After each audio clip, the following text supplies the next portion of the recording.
hard to capture, extravagant, resurrect the track and it's militant. And I react like a convict and start killing. It's manifesting. The gods work like appliances, dealing in my psyche.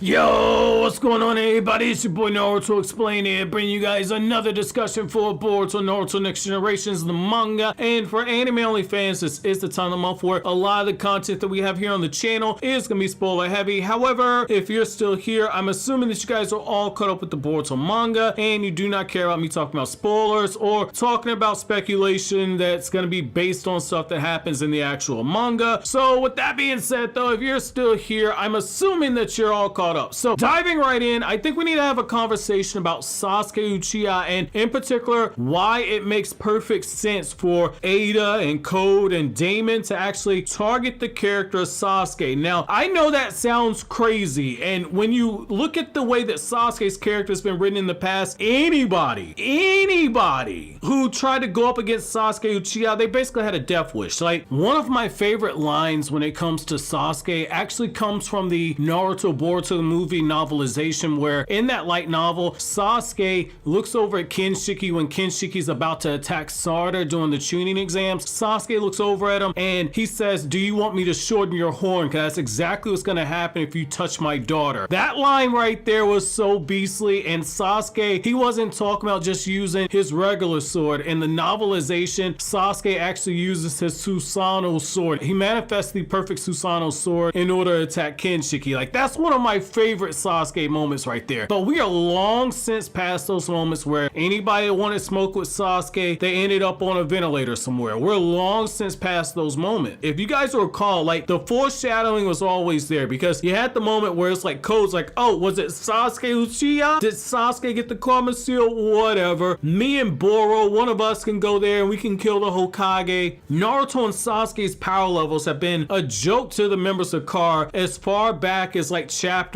34, 35, 36. They felt emboldened and brazen enough that we got an actual chance to actually take these characters down. When you look at the Shikamaru Shinden novel, the Kages, in particular the Tsuchi Kage, directly says like Naruto and Sasuke have enough power right now to where they could wipe out the entire continent if either one of them actually chose. Naruto and Sasuke's power is feared. However, CAR does not give a damn about it. And I find this so interesting because when you look at what they're trying to actually do, Ada specifically says, "I'll come up with a strategy and a plan for us to actually go in and get Boruto and lure out Naruto, and ultimately we'll use Naruto as a way that we can actually get Kawaki, and I just need to make sure that when you kill Naruto that Kawaki absolutely does not know that I had anything to actually do with it." But I think the way that you actually get all these characters, the linchpin is going to be Sasuke Uchiha, and it's actually pretty damn brilliant because when you go after somebody like Sasuke, who very conveniently has not been in the actual manga after he's gotten his Rinnegan eye stab. After that Boruto Shiki stuff wrapped up, we've not seen Sasuke. We know that he visited a model off screen. We know that somebody's going through and doing all the searching and everything for the different car bases, and they're coming up empty. I think that Sasuke is that linchpin to actually have Naruto and Boruto brought out, and I'll explain to you how, because essentially there's a line in the last chapter that I don't see a lot of people talking about, and I feel like this is very clear foreshadowing. I think people have forgotten Ada's ability. So essentially in the last chapter, according to the leaks, Boruto gives Kawaki his headband, and Boruto says like, "Yo, I'll loan you my headband because I've got Sasuke's headband." And Ada is going to be watching the whole situation, and it's one of those things where Ada's going to realize that Sasuke means a lot to Boruto. She would have already seen the Isshiki and Sasuke battle where Sasuke was taken out in a few hits and Boruto sacrificed himself to try and save Sasuke. But now getting another line like that, if Ada hasn't already done it, she's going to be able to go back and she's going to be able to see the actual bond between Boruto and Sasuke, and that's where you get the idea of, okay,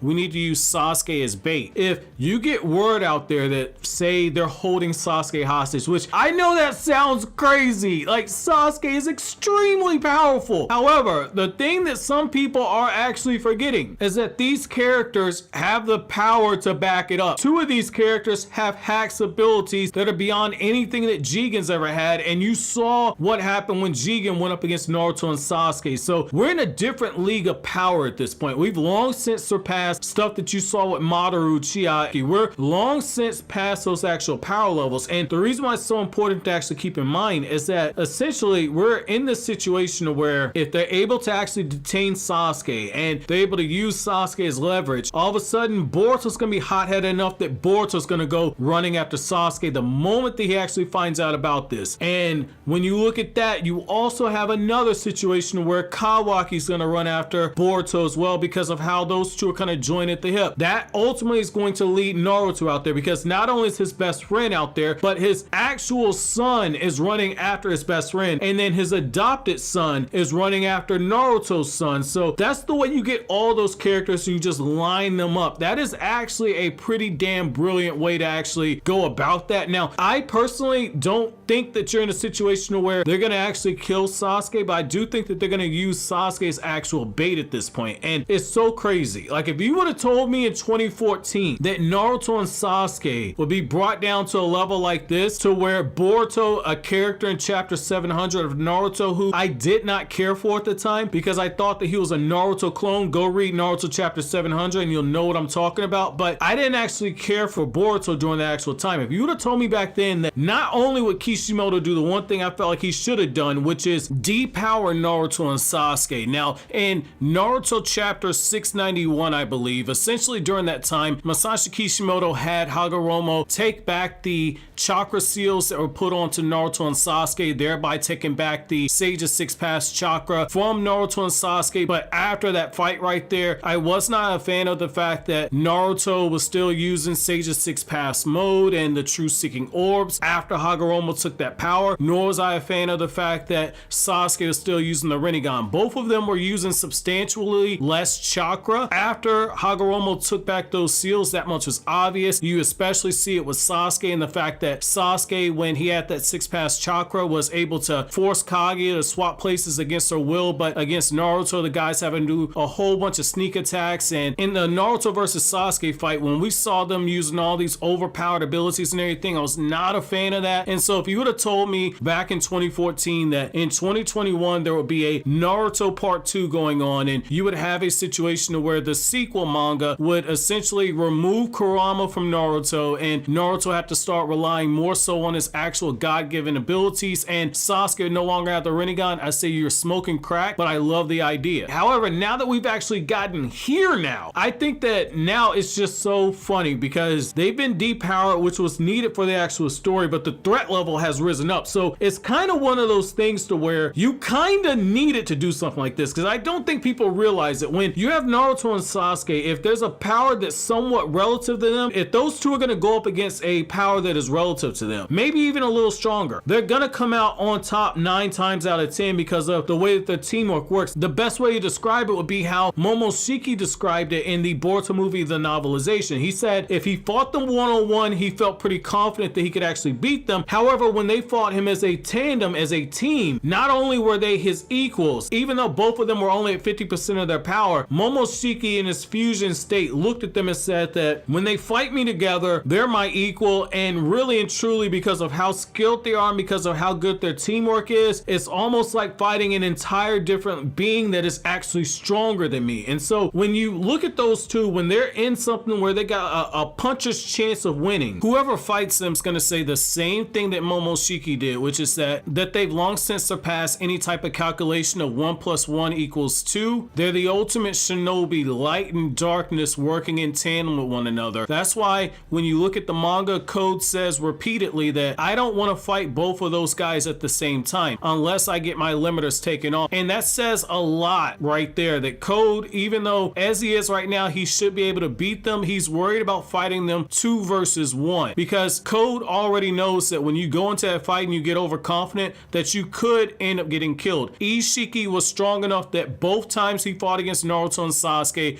the first time he takes Sasuke out in 5 hits, 2 kicks and then 3 stabs with the chakra rods, and then the second time it's 2 kicks and elbow and then 2 slaps with the chakra rod. Each time time he fought against Naruto and Sasuke, especially Sasuke, a handful of attacks and he had Sasuke at death's door. Even knowing that huge power gap, Code's looking at it and saying, I don't know what the hell these guys are gonna pull out against me. So the only way you can actually take down Naruto and Sasuke is by overwhelming force, or by splitting them up and trying to take them one-on-one, which is what Fused Momoshiki tried to do in the Boruto movie novelization. He was not trying to fight them 2 versus 1, but he kept trying to split them up. And so Ada's smart enough that she will have that information, and I definitely think that Ada understands, like, yo, I kind of get why Code's a little worried, because depending on her age, she can go back and she can see the whole history of Team 7, which means that she's going to know that when those two were working together, there's a whole hell of a lot of teamwork. They've overcome massive power gaps in the past. Obviously, Code with his limiters is a completely different animal, but where Code is right now, in theory, there should be enough there to where those two might be able to take down Code. And so that's the one thing right there. It's a win-win. It gives Code the opportunity to fight those two 1 versus 1, and obviously you have an opportunity for Code to come out on top, and then you also, by taking Sasuke, have the opportunity to draw out Boruto, which draws out Kawaki, which then gives Code exactly what he wants. He gets